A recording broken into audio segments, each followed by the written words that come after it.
Hi, this is West Marine's 2-minute buyer's guide to handheld VHF radio. Handheld VHF radios are a tremendous safety asset to have on your boat.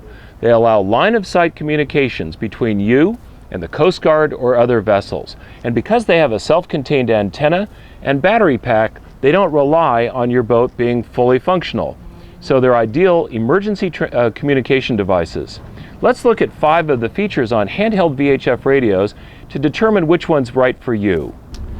First, do you want a radio that floats? This is a really handy feature, and it's relatively recent, but now about half of the radios that we offer float.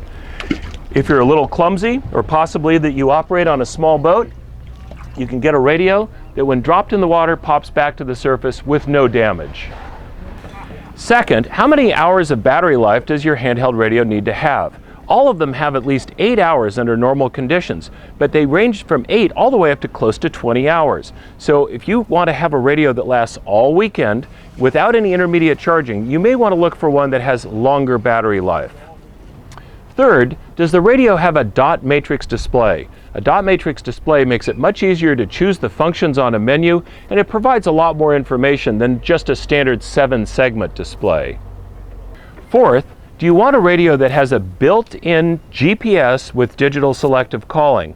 A built-in GPS allows you to send a message to rescue agencies along the coast, especially the Coast Guard, with your exact position and the nature of your distress.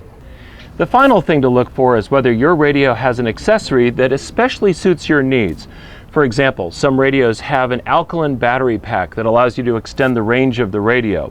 Some radios have a microphone or a headset that's ideal for certain uses. So regardless of which radio you choose, there's a wide selection available, either at the West Marine stores in your neighborhood or on www.westmarine.com.